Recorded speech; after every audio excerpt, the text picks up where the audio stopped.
Hello, Chad Davis here from St.Albert Dodge. We have a 2020 Jeep Grand Cherokee Altitude. It's got 20-inch tires, blacked out rims. Looks like there's like new rubber on here.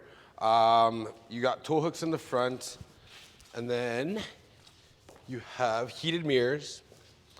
And then you have a lock-in gas tank as well. You have the switch inside that you push the button, then it pops out, so it prevents people from stealing gas from you.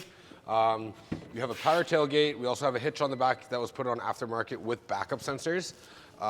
This does have the privacy curtain, so this will pull shut and pull in here and just protect anybody from seeing what's in the back if you have anything valuable in there as well too. So, if you look under here, you have the full-size spare tire with the jack and everything that you need there, with a little bit more storage here as well too. So, come to the inside. I'll show you guys some more.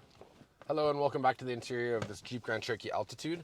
You have an 8.4-inch screen. You also have heated seats, heated steering wheel. The seats are leather with a suede insert, so it makes it nicer to sit on in the middle of winter. Or if it's really hot, it's not so hot when you get into your vehicle. You have SOS and assist buttons up here, so you can call in, and if you're trapped in the middle of nowhere without any service or anything like that, you have a way to connect with somebody and call a tow truck. So you have a lockable glove box.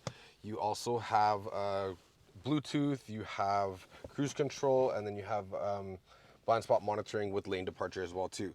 You have select track all-wheel drive, and you also have a beautiful sunroof. So we have lots to talk about. If you guys have any more questions, 780-278-2423. Give me a call. Chad Davis. Have a good day.